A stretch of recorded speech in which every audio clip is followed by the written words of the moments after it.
अडचण येऊ लागली, त्यामुळे ती चालता चालता थांबली. मग काही वेळानं ती पुन्हा चालू लागली, पण तिला अस्वस्थ वाटू लागलं. ती एका खुर्चीवर बसली, पण पुढच्या काही सेकंदामध्ये ती खुर्चीवरून कोसळली. त्यावेळी शाळेच्या 3 शिक्षिका बोलत उभ्या होत्या. पुढच्या काही सेकंदात त्यांचं लक्ष त्या विद्यार्थिनीकडे गेलं. त्याने तिला सावरण्याचा प्रयत्न केला. तिला CPR देण्यात आला आणि त्यानंतर तिला रुग्णालयात दाखल करण्यात आलं. मात्र डॉक्टरांनी तिला मृत घोषित केलं. गुजरातच्या जेबर शाळेतील ही दुर्घटना आहे. धक्कादायक बाब म्हणजे गेल्या 4 दिवसातील ही दुसरी घटना आहे. आपण बघतोय की शाळेतच मुलीला हार्ट अटॅक आला. ती कोसळली. त्यानंतर तिला CPR देण्यात आला. नंतर रुग्णालयात तिला दाखल करण्यात आलं.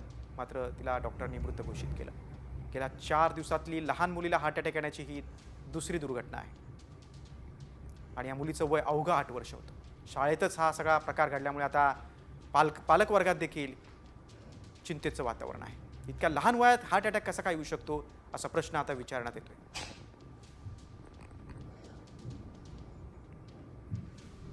अवघ्या 8 वर्षाच्या मुलीला शाळेतच हार्ट अटॅक आला.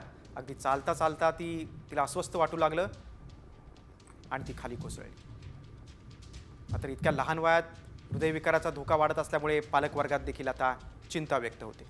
मात्र अशा प्रकारे विद्यार्थिनीला शाळेतच हार्ट अटॅक येण्याची गेल्या 4 दिवसातली ही दुसरी घटना आहे.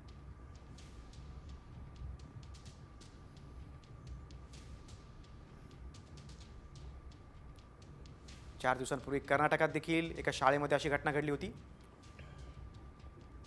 आता तज्ज्ञांचं असं म्हणणं आहे की जीवनशैलीतील बदल, खाण्यापिण्याच्या अयोग्य सवयी यामुळे देखील हृदयविकार लहान मुलांना वाढतोय असं तज्ज्ञांचं म्हणणं आहे.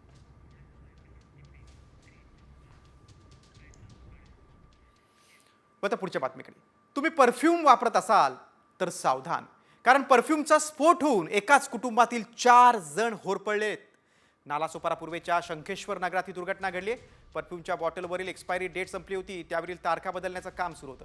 याच दरम्यान अचानकपणे स्फोट झाला. परफ्यूममध्ये असलेल्या गॅसमुळे स्फोटात घरातील 4 जण होरपळून जखमी झालेत. सध्या त्यांच्यावर उपचार सुरू आहेत.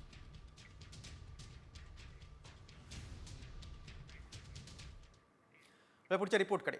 लार्सन अँड टुब्रोचे CEO SN सुब्रमण्यम सोशल मीडियावर सध्या चर्चेत आलेत, कारण सुब्रमण्यम यांनी कर्मचाऱ्यांना आठवड्यातून 90 तास काम करावं असं विधान केलंय.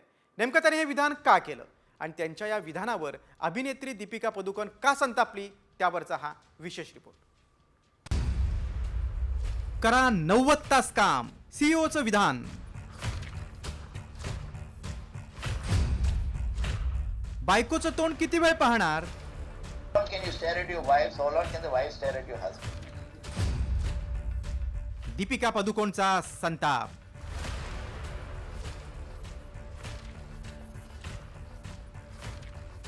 L&Tचे चेअरमन SN सुब्रमण्यम यांनी एका आठवड्यात 90 तास काम करायचा सल्ला दिला आणि त्यानंतर त्यांच्यावर मोठ्या प्रमाणात टीका झाली.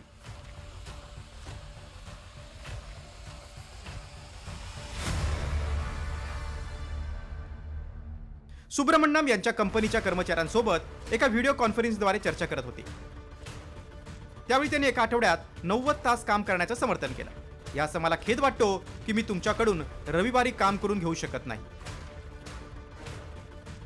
त्यात घरी बसून बायकोचं तोंड किती वेळ पाहणार असंही त्यांनी म्हटल्यानं सिनेविश्वापासून ते उद्योग जगतातील दिग्गजांनी त्यांच्यावर टीकेची झोड उठवली.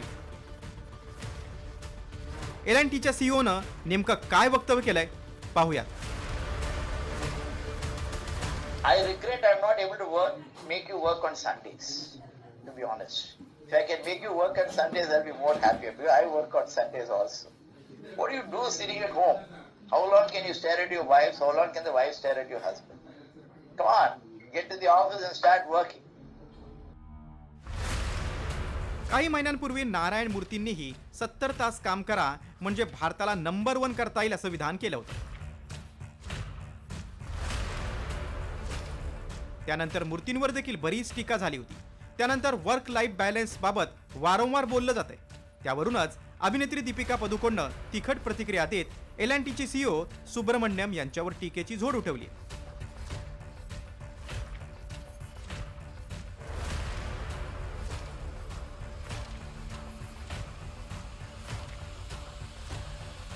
शॉकिंग. उच्चपदस्थ व्यक्ती अशा स्वरूपाचं वक्तव्य करतात, हेच धक्कादायक आहे. मानसिक आरोग्य महत्वाचं.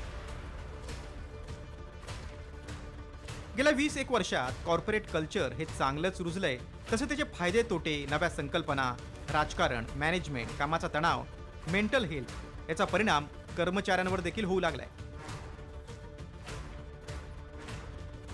सरकारी नोकरी म्हणजे आराम हे दिवस गेले आणि कॉर्पोरेट मजूर अशी बिरुदावली यात काम करणाऱ्या कर्मचाऱ्यांना गमतीनं जोडली गेली.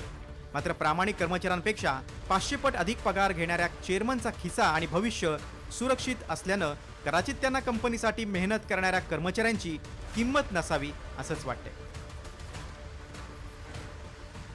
त्यामुळे अशा सीओंना थेट घरचा रस्ता दाखवण्याची गरज आहे. ब्युरो रिपोर्ट, साम टीव्ही. आता पुढच्या बातमीकडे. पंतप्रधान नरेंद्र मोदी यांनी त्यांच्या पहिल्या पॉडकास्टमध्ये त्यांनी मोठं विधान केलेलं आहे. माझ्याकडून देखील चुका होतात, मी देखील माणूसच आहे, देव थोडी आहे, असं विधान पंतप्रधान मोदींनी केलं.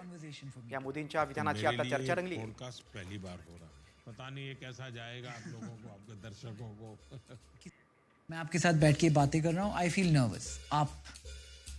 It's a tough conversation for me to have. एक तो मेरे लिए पॉडकास्ट पहली बार हो रहा है, पता नहीं ये कैसा जाएगा आप लोगों को, आपके दर्शकों को. किसी युवा को आज पॉलिटिशियन बनना है तो उसमें ऐसी कोई टैलेंट्स है जो आप परख सकते हैं? ऐसे राजनीति में निरंतर अच्छे लोग आते रहने चाहिए, मिशन लेकर के आए, एम्बिशन लेकर के नहीं. जब मुख्यमंत्री बना मेरा एक भाषण था और सहज रूप से मैंने कहा गलतियां होती होगी, मुझसे भी होती होगी, मैं भी मनुष्य हूँ, मैं कोई देवता थोड़ा हूँ. मैं आपके आता आपण मुख्यमंत्र्यांच्या वक्तव्याकडे. राजकारणात काही पक्क नसतं. राज ठाकरे मित्र आहेत तर उद्धव ठाकरे माझे शत्रू नाहीत, असं नागपुरातील विशेष मुलाखतीत देवेंद्र फडणवीसांचं वक्तव्य आहे.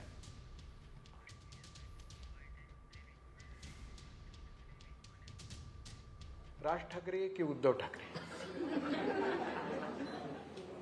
असं आहे की मी पुन्हा सांगतो, मागाशी मी सांगितलं की राजकारणात काही पक्क नसतं.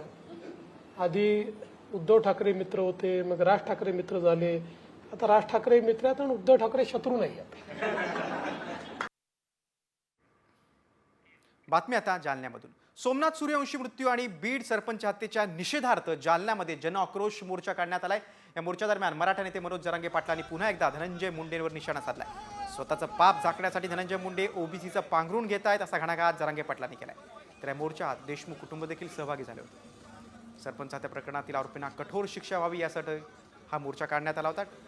गेल्या काही दिवसांपासून राज्यातल्या अनेक जिल्ह्यांमध्ये हा जनआक्रोश मोर्चा निघतो. या अगोदर लातूरमध्ये, नांदेडमध्ये, पुण्यामध्ये मोर्चा काढला. गुंडाला बोलायचं नाही का? वंजाऱ्याला बोललो का? धनगराला, दलित मुस्लिमाला, मायक्रो ओबीसीला, नेत्याला सोडित नाही, सोडणार बी नाही. नेते कोणाचे नाही. जातीला कोणच्या बोललो, कोणत्या जातीला बोललो, कोणाला शिकतो? धनंजय मुंडे स्वतःचा पाप झाकायसाठी ओबीसी करतो. एवढे येडेत का ओबीसी? पाप तू करणार आणि पांघरून त्यांचं घेतो का आता? जालन्यातील या आक्रोश मोर्चातून सरपंच देशमुखांच्या मुलीनं टाहो फोडला. पप्पा जिथे कुठे असाल तिथे हसत राहा, आम्ही तुम्हाला वाचू शकलो नाही, माफ करा, असा आक्रोश वैभवी देशमुखनं केला. माझ्या आई वडिलांची मी लेक आहे, पण आज मला याची खंत वाटते. मला नाराजी व्यक्त होतीये की मी आज माझ्या वडिलांसोबत नाहीये.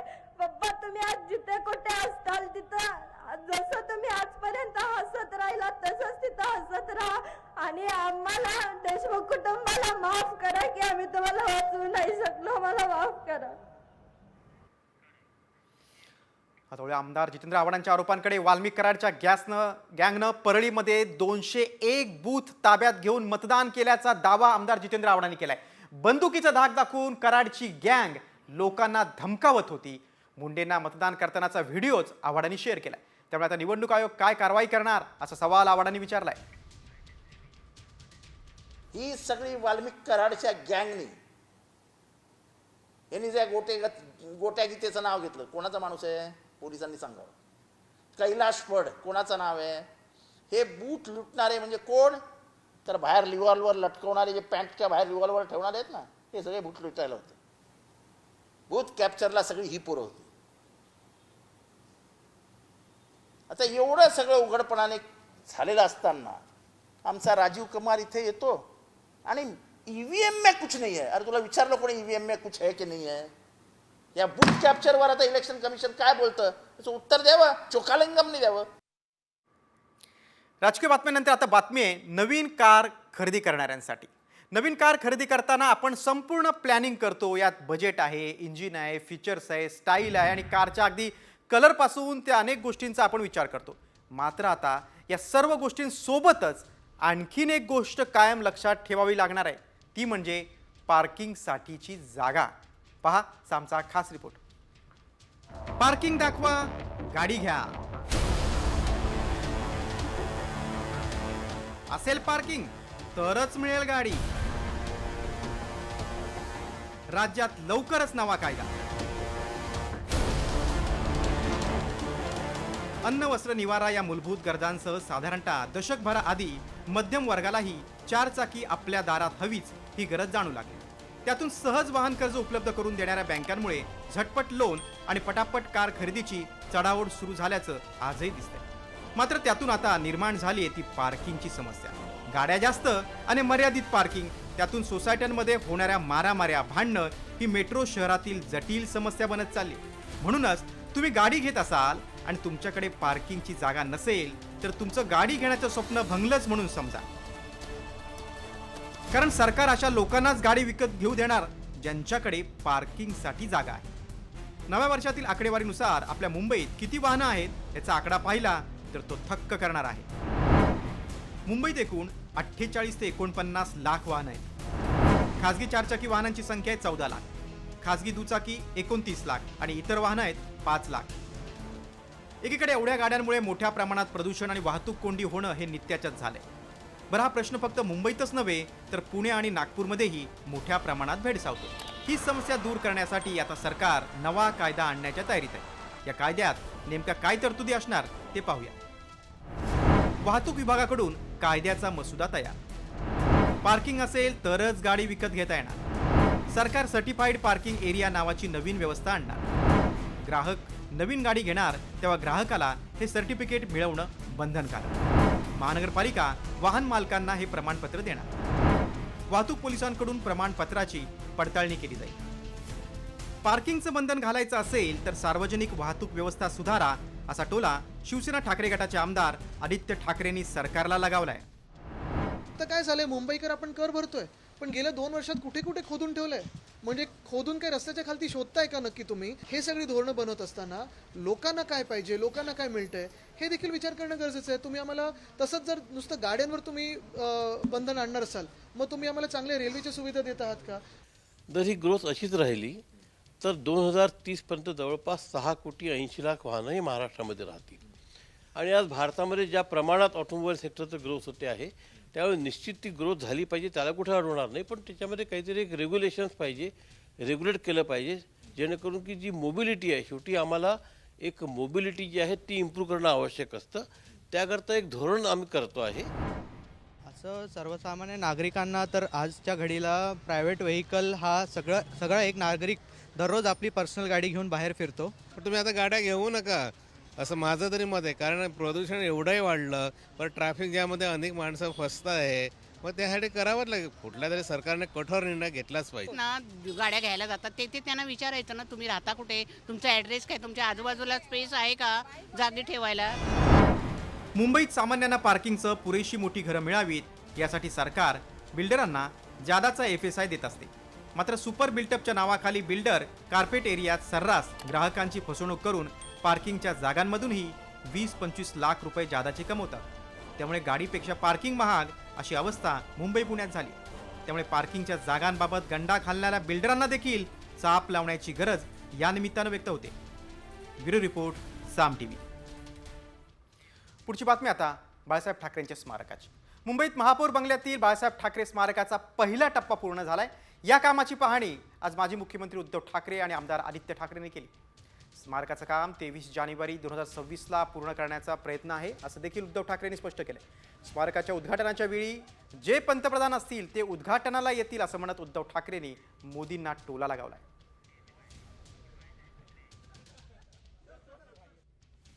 आहे ना, मी म्हटलं ना की श्रेयवादाच्या लढाईत मला पडायचं नाही, कारण बाळासाहेबांनी अनेकांना काय काय दिलेलं आहे आणि ज्यांनाही बाळासाहेब असताना काही घेऊ शकले नाहीत अशी जी काही लोक असतील त्यांनी निदान स्मारकातून तरी घ्यावं, ही माझी इच्छा आहे. त्यावेळेला जे पंतप्रधान असतील ते कदाचित येऊ शकतील. आता व्हायरल सत्य रिपोर्टकडे. एक भूत फिरतंय आणि ते भूत माणसांना रस्त्यात पकडून मारतंय. हे ऐकून तुम्हाला धक्का बसला असेल. होय, असाच एक प्रकार आता समोर आलाय. खरंच भूत फिरतंय का याची आम्ही पडताळणी केली. त्यावेळी काय सत्य समोर आलंय पाहूयात सामचा हा खास रिपोर्ट.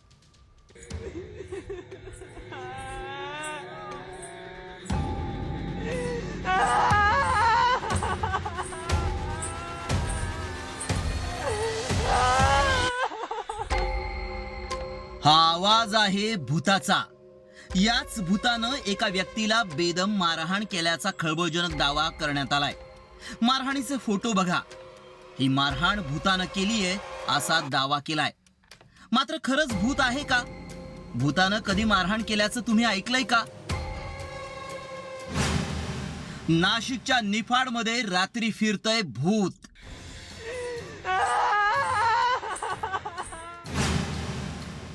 भूताची तरुणाला बेदम मारहाण. व्हायरल भूताचं सत्य काय? हा आवाज आणि हे फोटो पाहून अंगाचा थरकाप उडाल्याशिवाय राहणार नाही. कारण नाशिकच्या निफाडमध्ये रात्री भूत फिरतय आणि ते भूत माणसांना पकडून मारतं असा दावा करण्यात आलाय.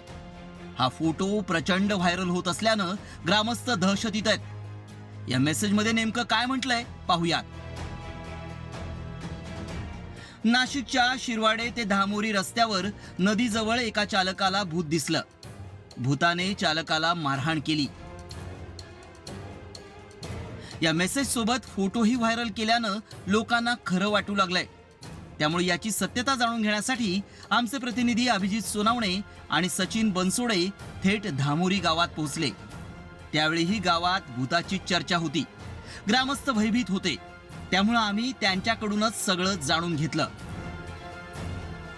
परिणाम आता कसं आहे, लहान पोरं शाळेत येत राहतात, त्यांना बी वाटेल ना, भीतीचं वातावरण निर्माण झालं. आमचं म्हणणं असं आहे, या भागात आजपर्यंत अशा काही घटना घडलेल्या नाहीत आणि याची सखोल चौकशी व्हावी. शेरवाडा धामोऱ्या रस्त्या पुलाजवळ भूत आहे असा जो व्हिडिओ व्हायरल झाला, त्याच्यात खरं तथ्य काय आहे आणि शहानिशा झाली पाहिजे. याआधी कधी गावात भूत पाहिलं देखील नाही आणि असा प्रकार घडलाच नसल्याचा दावा ग्रामस्थांनी केला. त्यामुळे याबाबत अनिसकडूनही अधिक माहिती जाणून घेतली. जागरूक नागरिकांनी सांगितल्यानंतर या व्हिडिओची तपासणी केली. खरं तर हे व्हिडिओ अनेक दिवसापासून सोशल माध्यमामध्ये फिरत असतात, ते काही परवाचे नाही. आणि त्यांनी जे मारहाण केल्याचे किंवा त्या रडण्याचे फोटो आहेत किंवा तो आवाज जो आहे तो इंटरनेटवर सुद्धा उपलब्ध आहेत आणि तो मार्क केलेला आहे. त्याच्यामुळं लोकांनी घाबरून जाऊ नये, अफवावर विश्वास ठेवू नये. त्यामुळं आमच्या पडताळणीत काय सत्य समोर आलं पाहूयात. निफाडच्या शिरवाडे धामोरी रस्त्यावर भूत असल्याची अफवा आहे.